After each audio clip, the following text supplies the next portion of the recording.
Hey there, how you doing? This is a message for Brian, Nico, Dustin and Mike.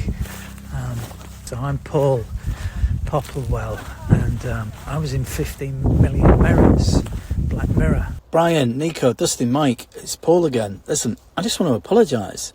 The sound quality on that video I did you was terrible. I was out hiking. I'm now in my little camper van thing. We shot 15 Million Merits a million years ago, but it was great fun. It was great to be a part of it, and it's been amazing to watch it kind of go stratospheric, and Netflix pick it up, and you know, all these Hollywood stars are directing and starring in it now. Not that the British cast were amazing, you know, absolute stellar, the creme de la creme of some of the top British artists, and me. But it was good fun.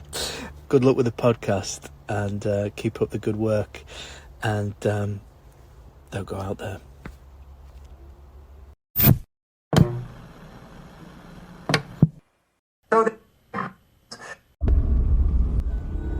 They've conquered the big screen. Now, get ready for the spin-off sure to send chills down your spine. It's Nico, Brian, Mike, and Dustin in Don't Go Out There, the series. Welcome back, everybody, to DGOT, the series. We really appreciate y'all listening. We hope y'all have been enjoying these series reviews. I know we have. It's been a lot of fun. Just want to give a quick shout out to our website, don'tgoouthere.com. Everything about our podcast is on the website.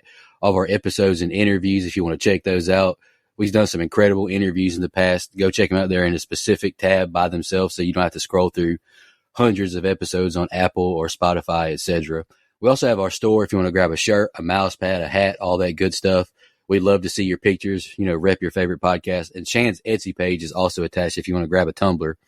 All of our social media links are on there as well. Facebook, Twitter, Instagram, YouTube, TikTok. Like us, subscribe us, follow us, all that good stuff. And the last thing I want to shout out on our website is our Patreon. We call it Blood Donors. We have the traditional monthly reoccurring kind. If you want to support us, help us pay the bills, as we say. Or if there's a movie you want us to review, that option is available as well. Just check out our website, don'tgoouthere.com. Also, if you haven't noticed, we've recently joined the Believe Network. So there's some ads on our program now. But if you want ad-free content, go check us out on Blood Donors. The ad-free episodes will be available there. We appreciate your support. We want to thank you for tuning in. We are wrapping up Black Mirror. As Nico said on our last episode, after tonight, we're going to be taking a little bit of a hiatus from the series. We've got a lot on deck for the month of October and spooky season. So we'll be back in November with our next series. But here, we're going to talk about the last two episodes that Brian picked. That's season 6, episode 1, Joan is Awful, and season 3, episode 4, San Junipero. I'll go ahead and get us kicked off. Fucking incredible episodes, man. I loved them both. Maybe Hell yeah. One of them I didn't love as much. I didn't love Joan is Awful as much, just because, I don't know. I was in the mindset of, you know, horror or sci-fi. That one had some sci-fi to it, but it was the furthest thing from horror that we've discussed in this run of Black Mirror episodes. But I had a lot of fun with it. But man, San Junipero put a steel-toed work boot on and kicked me right in my feels. Like, holy shit. That is my favorite episode that we've covered. Just great way to wrap up this first run of Black Mirror episodes. What do you guys think, Nico? Yeah, I agree, man, with what you said. I thought every episode was, you know, well made, acted, all that good stuff. I mean, and you can continue on with that with these two episodes. I agree, Joan is Awful. I don't really care for as much. I mean, it's just like all these episodes are like basically their own. So it's just not one that I would turn back on. Like, but the concept is horrifying. Like it's terrifying. Like, it might not be horror, but it was horror for Joan in that episode. I can tell you that much. Her life got fucking ruined. San Junipero, you know, you kind of warned me about that one. It put me in the feels. I don't really have a line as good as your steel-toe work boot, but I'll just say the HBK Sweet Chin music me in the feels, I guess. It was rough. I teared up a little bit at the end. It was a tearjerker. It was really good. It's right up there with my favorite. I mean, I think the Josh Hartnett one's still my favorite, but that one and White Bear are right up there with it. Yeah, I'm really glad that you guys liked this. I'm glad we're ending it up on a positive note. I personally have two different opinions on these episodes, but neither are bad. I honestly think Joan is awful. It's pretty deep, but I didn't think that the first time I watched it. I was just like, meh, the first time I watched it. But then I picked it because I know how big of fans everyone on the show is of Salma, and because it's the only one from a pretty mediocre, in my eyes, 6th season. Lock Henry is actually the one that I probably should have picked upon further review, but I picked San Junipero as the finale because while almost all of the other episodes of Black Mirror kind of hinge on this twist, this episode to me has heart. And I mean, yeah, it has a twist too, but it comes halfway through the episode, and the rest of it is just, it has this soul to it that I thought was really powerful, and it's going to get a really high score from me. All right. You guys have any more opening thoughts before we get into it? I'm going to say one more thing. Nico and I recently went and watched a movie called The Substance, and we both kind of agreed that movie, if you like Black Mirror, go watch The Substance because it feels like a 2 hour and 20-minute long episode of Black Mirror. So anyway, Season 6, Episode 1, Joan is Awful. We open up with a woman named Joan waking up in bed and the sound of her cell phone alarm. She gets ready for the day, and her husband, or significant other, I guess, makes her breakfast, and then she heads to work while listening to Tap In by Sweetie. While in her office, she gets text from a guy named Mac who says he misses her, and then she has to fire someone and shows no compassion. To make matters worse, when the woman she fired is leaving, Joan drops her pen from above and hits her on the head. Later, Joan goes to her therapist, and we hear she feels stagnant at her job and calls her fiancé Vanilla before talking about how Mac used to blow her back out constantly, and she never got over him. She feels like she's not the main character in her own life story. As she's leaving, she texts Mac agreeing to meet up and does so at a swanky bar. Mac flirts with her and is confused when she refuses his advances. He undermines her current relationship and then shoots a shot trying to get her to move to San Jose with him. She says she can't, but they end up kissing anyway until she uses her better judgment finally and goes home to her fiancé. They cuddle on the couch and turn on Netflix. Streamberry. That's it. Streamberry. And she sees a show called Joan is Awful starring Salma Hayek. She downplays that it could be about her, but reluctantly hits play. That's the open. What do you guys think? So here, being introduced to a real Joan, Annie Murphy, I've not seen anything that she's been in, but she definitely strikes a stunning resemblance to 1990 Laura Giacomo, who played Kit in Pretty Woman. Seriously, looks just like her. Anyway, I want to also shout out Ali Panque, the director. Again, nothing of hers I've seen, and as of 2024, this is the last thing to her credit. But in a 2023 interview with a Hollywood Reporter, Panque spoke about how she came to direct this episode and what ideas she really brought to it. She said, when I got the call that they were going to send me a Black Mirror script, I was like, I can't do spooky things, so I don't know why they would send it to me. And they were like, no, it's a comedy, a female-driven comedy episode. So they were looking for a female comedy director. Charlie Brooker, super collaborative. We got on the phone, and I was like, it's about consent and how we consume women and pop culture. And he was like, oh, yeah, I also thought it was weird how you don't know what you're signing. So it was fun to build in all these layers with him and to get to build out the world of these female relationships. I wanted to bring a lot of that to it, sort of how we consume women as other women. He was very open, collaborative to that feminist lens that I thought, was an undercurrent in it. But again, I sound like a broken record. But to me, to Brian, this is fantastically shot.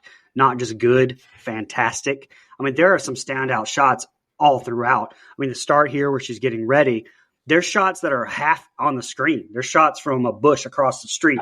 Just very visually entertaining. She definitely did a fantastic job, I think, with the shots and directing this. The rest of the set of scenes to me is just very deceiving. Like, it seems like a normal day in a normal manager's life.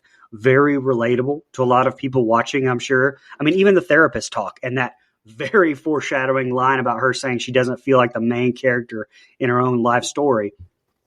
But also, just the stark contrast to the TV Joan that we're about to see is the biggest takeaway from the set of scenes. And this is a perfect place to end this set. So I give all the credit to Dustin with that one. But it's a perfect place to end this set because she's about to get what she asked for in a big way. You know, I say contrast, but never mind. I'll get to it next set of scenes. She kind of deserved this whole thing. Yeah, starting off, I love the music that was strumming as the episode started. It was put me right into the mood. I got a big chuckle out of the song selection Joan was listening to driving to work. I think it's hilarious. Think about how all of us do that. You know, we drive to our normal, monotonous job, jamming out to some wild-ass music with these wild lyrics that don't relate to us at all, really. But I guess it's our escape. Firing someone, I'm not a manager, but it looks horrible. It looks horrific. I would hate to do that to somebody. I know some people are terrible employees and need it, but like just destroying someone's life, I would hate to do that. Yeah. Boy, Joan is spitting in this therapy session, though. I do not want to be depressing, but the autopilot of everyday life has been whooping me recently. I have a feeling she's about to hurt Chris, though. Yep, and we catch her texting her ex. Ladies, we're on to you. We know y'all ain't slick. Quit acting like you slick. We on to you. Yep, and there it is. She kisses him. No, you shouldn't be there, but you were. I think it's time for both sexes to agree that the opposite sexes can be terrible. Joan just gave the fakest satisfactory when tasting the food Chris made. It's like, damn, you can tell how miserable she is in her life. And could you imagine scrolling Netflix or any streaming app and a show titled Your Name, you know, Nico is Awful was on there? Boy, I'll tell you what now, my butt cheeks would clench tight enough to crack a walnut. Yeah, talk about the opening where she's driving in that car listening to that rap music. Am I the only one that thought of the opening to Office Space whenever I watched that? Because that was and I have seen Office Space. It was nice. Overrated in my opinion. I think so too. It's a good movie, but it does not deserve the praise that it gets. It's like the Beatles to me. Yeah, it's good, but come on. And Nico, I don't know what you're talking about, how we listen to these lyrics that don't relate to us. I personally relate to everything Young Dolph has ever said. So when I ride to work, it's fitting. But anyway. What's a young Dolph? He's dead. Like, so is it Dolph Lundgren, like from Rocky IV? Because I don't even know who that is. That's a Tennessee legend, Young Dolph, you're talking about right now. Anyway, next set of scenes opens with the opening credits for the show played, and Salma Hayek wakes up in a room that looks like the bedroom that Joan woke up in, and they notice a lot of other similarities. At her assistant's home, his boyfriend and he also discover the show. Then the girl Joan fired gets a text about the show and starts watching it. Then Matt gets a notification about the show while taking a shit. The word is spreading. Joan thinks it's a prank that Chris is playing on her and then starts to have a panic attack. Joan's assistant can't get over how gay they made him and doesn't understand how this is happening. The girl Joan fired is watching it at the bar and feeling vindicated for how awful Joan is. Joan's meltdown continues, and Chris tries to console her when she gets a text that her mom has seen it, and her dad, and Marianne. Then Chris sees on screen that Mac has been texting her. She wants to turn it off when it gets to the therapy scene, but Chris refuses. Joan tries to assure Chris that that's not real, but he doesn't want to hear it. He gone, especially when he sees Joan kissing Mac on TV. On the show, they even get to the scene where Joan discovers the show, and Kate Blanchett is playing her. Joan tries to convince Chris that she hasn't seen Mac in a long time, but when he asks to see her phone, she had nothing. She goes back inside and sees what just happened on the screen, and Matt calls her. She slams the phone down and cries a bit. The next morning, as she's heading to work, the neighbor that was friendly earlier stops her to shame her, and in her office, everyone is staring. Her assistant tells her that everyone saw it, and to make things worse, the show broke her NDA, and she's canned. Later at home, she watches the new episode and sees herself get fired again, and sees on the front page of the paper that the show is being hailed. The next day, her lawyer tells her that the company was within their rights to fire her and shows her the terms and conditions. Joan says that she wants to sue Salma Hayek for passing herself off as her, but learns it wasn't actually her. It was advanced CGI. Her lawyer tells her the devices are listening, and that's how they know. And the T's and C's say that they can take liberties with characters and dialogue. As she's leaving, Nico stops her to ask if he knows her, and that sets her off. Mac is watching the latest episode at his place when Joan shows up. What'd you guys think? Jesus.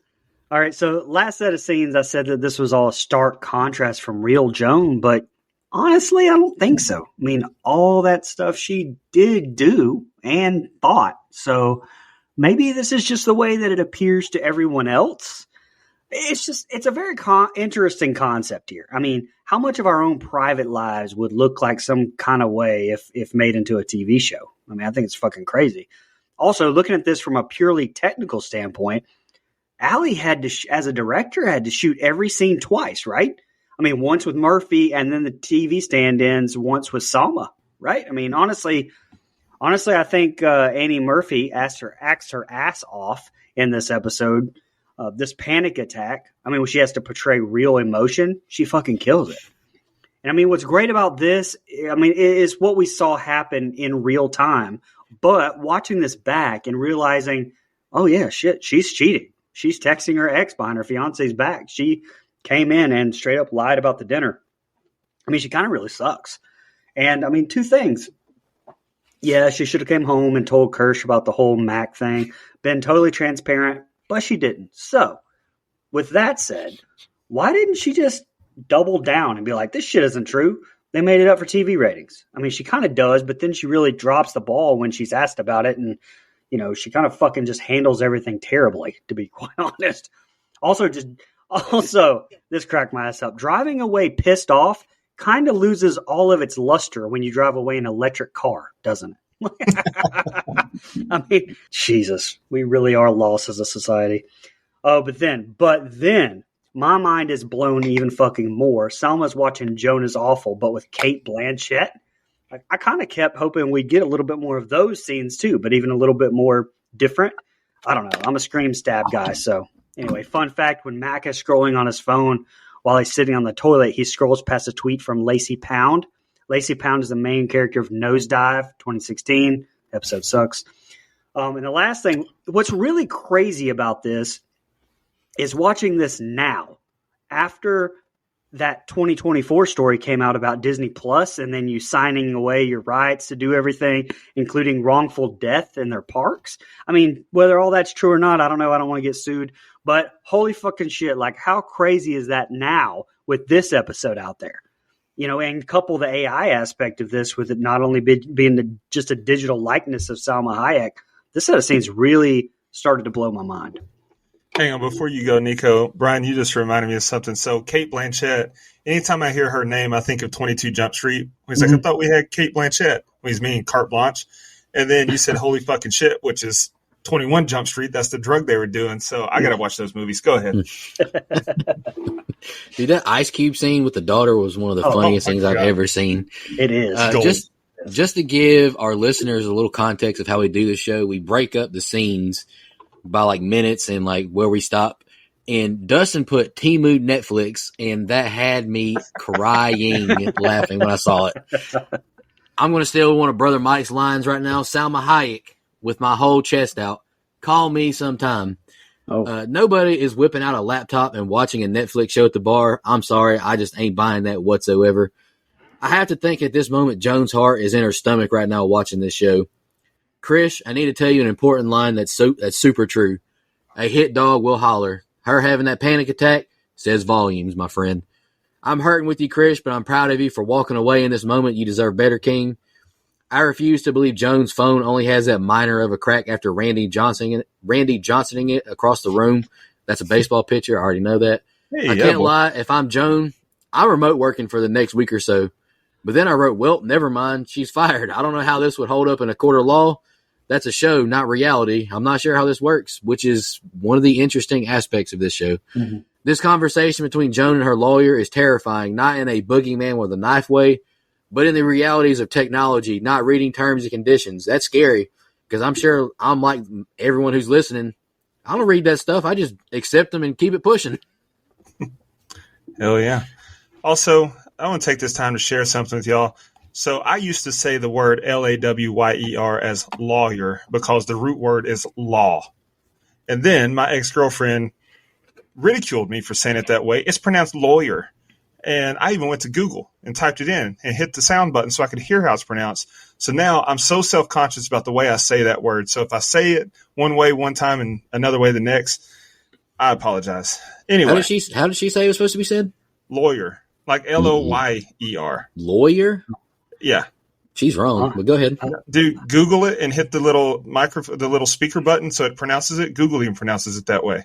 I think I say it both ways. The same way I say water and water, the same, like two different ways too. I don't know why. I only say water when I'm talking about Whataburger, but I say the state that Las Vegas is in. Don't ask me to say that, bitch, because it's Nevada. It's Nevada. I have no idea. Yeah, I just willy nilly switch those things out. Anyway, back to the show at hand. Joan enters Mac's apartment and he turns off the show and she starts crying. Like I always say, a shoulder to cry on always turns into a dick to bounce on. They try to fornicate, but he can't get it up because the thought of it being on the show, and he didn't agree to be a public figure. Joan heads back to the living room to watch some more, and when she takes a bite of a snack, she gets an idea. She fucks up a bag full of burgers the next day and then drinks some laxative. This plan is diabolical, as Brian would say. Diabolical. She goes to a church while a couple is getting married and bursts in wearing a cheerleader costume with a lipstick penis drawn on her forehead, blasting air horns, and Mike settles herself in the sanctuary. Oh, my God. People are mortified, and she's arrested. While getting her mugshot taken, she laughs because Salma Hayek will hate this.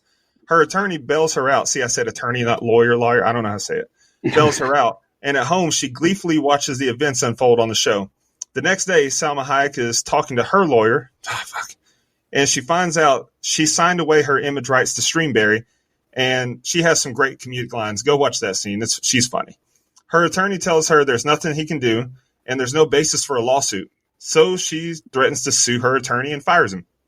Later, Joan is taking a nap on her couch when Salma Hayek shows up, ringing the doorbell. Joan apologizes, and Salma wants to talk. Salma berates her for disrespecting the house of God and her, and Joan turns the tables and yells at Salma. She apologizes for shitting in the church, and Salma tells her she tried to get the show canceled, but it was a no-go. Salma is appalled when she finds out Joan isn't getting paid. They turn their hate towards the Streamberry CEO, and Joan says they should take down their servers. Joan tells her she can't just walk in, or she can just walk in because she's Salma fucking Hayek. And she says, "You're right. I am Salma fucking Hayek." And the next set of scenes is the ending.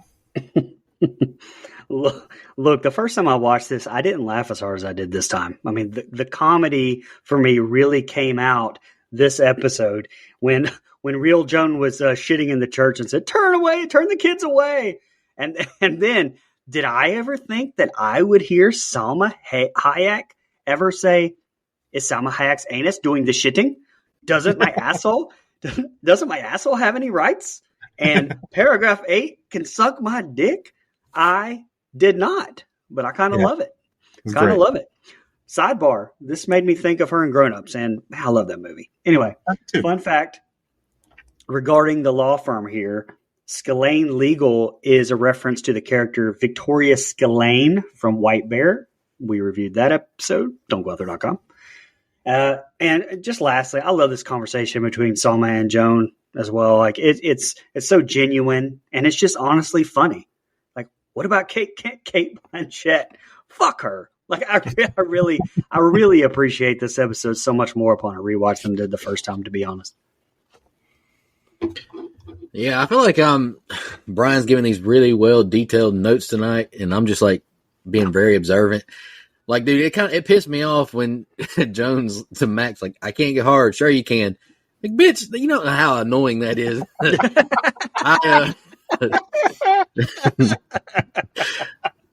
It's not like you just look at it and say, "Hey, get hard," and it does it. Or I think this interaction between the two is hilarious, and it actually makes sense from Max's point of view. It's like everything in your life is turning into this TV show. I am not being a part of this. I feel him. I feel you, Joan, sis. She's stress eating like crazy. I think the burgers did look good, though.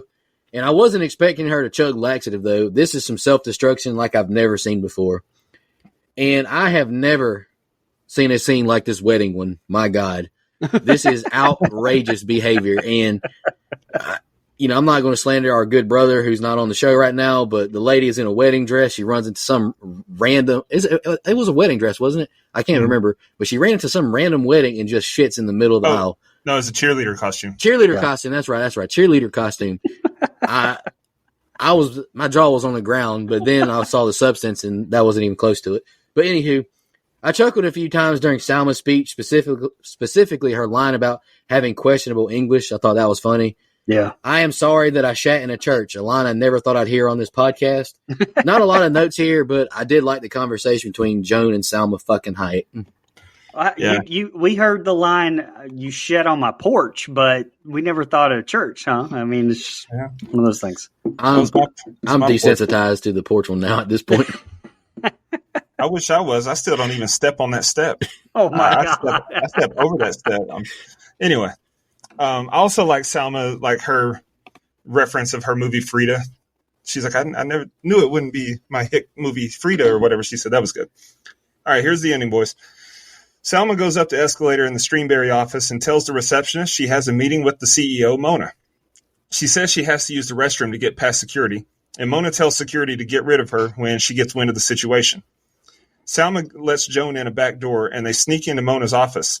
They see Mona showing off the computer and see her talking about Joan and the show, and Mona says the goal is to make custom content based on every person in their database. Salma and Joan set off to destroy the computer, and Michael Cera tells Joan about Source Joan. Joan isn't even the real Joan. She's in a show playing the real Joan, and Salma's playing herself. This isn't the real world. Joan has had enough of the babbling. She knocks out Michael Cera. I say Michael Cera because I don't know his name. I don't think it was said. And takes his key card to destroy the computer. Right before she destroys it, Mona enters and says if she does it, billions of digital souls who think they're real will die. She whacks it with an axe and turns into the real Joan. The police escort her out, and the next thing we see is her in therapy. She has a new job where she's the boss of a coffee shop, and she treats her staff well. She finally feels like the main character in her own life. Annie Murphy, who played Joan in the show, comes in to order the usual, and the episode ends. What'd you guys think? I don't have a whole lot on this. It's got to be, without a question, a reference to Kill Bill, I think, at the end of this with Hayek in that yellow outfit. I mean, her character seeking vengeance, using an axe. I mean, the whole shebang. I think that's definitely got to be a Kill Bill reference. And I wrote, holy shit, Michael Cera. So I don't know. I called him that too. But also, I love this whole mind fuck with finding out that Annie Murphy isn't the Source Joan. Sarah's line, this isn't called Salma Hayek, gets everything explained to her, but doesn't understand it still, cracked my ass up. That was just pure, great Michael Cera coming to a movie, knock out that line, and get out of there. Happy ending, something you don't hear very much from Black Mirror, but this episode had it. Yep, and continuing on with my very detailed notes, Salma in this yellow pantsuit got me all hot and bothered. She is finest to find. My goodness gracious. Whew, that is an elite woman. I'll just give her props one more time. Props to Black Mirror, yet again, another episode with an amazing set design. Whether you like any of the episodes or not, you can never complain that the sets don't look amazing. Mona Javadi's office, I thought it looked fantastic. And goodness, Joan is just catching strays over and over. Mona calling her average and nothing special. I was like, damn, but poor girl. And just like you guys, Michael Cera cameo. I love it. I can't lie. I'm feeling like I'm watching Inception with all these Source people and actors playing actors. My mind felt like a damn pretzel. A lot happens in this ending with Joan smashing the computer. I'm not sure how I feel about the episode. Well acted and made like always. It's interesting and terrifying concept. But it's just not one that I really want to rewatch too often. And it just didn't, I don't know, it didn't pull an emotional reaction like some of the others, like San Junipero does. Whew. Yeah. Nico, I'm just glad that you've actually seen Inception now. That elite reference on your part. I know you didn't love the movie as much as I'd hoped, but that makes my heart happy. Yeah. All right. You guys have any fun facts? I've got two. I have one. Go ahead. All right, so you are right. That is a Kill Bill reference. I deleted that one, but you were right. She's wearing yellow. She used an axe. You're correct. But then the other one I have is in the newspaper Joan reads on the couch on the second day, there's an article titled Grains Going Out of Style. This is a reference to the entire history of you, which we covered, don'tgooutthere.com. The article states that the grain has proved to be more trouble than it's worth. Okay, I only have one now. This features the song Anyone Who Knows What Love Is. a long-running Black Mirror Easter egg. The track was originally heard in 15 Million Merits, don'tgooutthere.com, when Abby Khan sings it in the bathroom, but has also gone on to feature across every Black Mirror season. Season 2's White Christmas, don'tgooutthere.com. Season 3's Men Against Fire, Season 4's Crocodile, and Season 5's Rachel, Jack, and Ashley 2. It can also be heard in this episode when Joan walks into a bar to meet Mac. Nice. All right. Well, I'll get us kicked off with my final thoughts and my rating. It was entertaining, but like I said, it was the furthest from horror of any of the episodes we've done. I mean, it does plant the thought of our whole life being a simulation like we saw in Hang the DJ, which is a scary thought, but it's just a much lighter episode. And like Nico said, it didn't really pull on any emotions for me. It was just a light, happy, funny episode. But I did enjoy it. I gave it a 7.5. Yep. Kind of like you just, I've kind of said how I feel about it. Every episode of Black Mirror, to me, whether I loved it or just thought it was okay, it looks great. It's well acted. And I said in the end of my San Junipero notes, I think whoever did the casting did fantastic. I think they casted people well. It's a fun episode, but it just doesn't really do much for me. I give it a 6.5. And shout out Salma Hayek. Mine's short and sweet. I actually liked it a lot more this time than I did the first time I watched it. Salma Hayek really stood out as just being funny as shit. Like she's just funny. I actually gave it a 7.75. All right. That gives us a composite for the episode of a 7.25. IMDb has it at a 7.4. We are right there.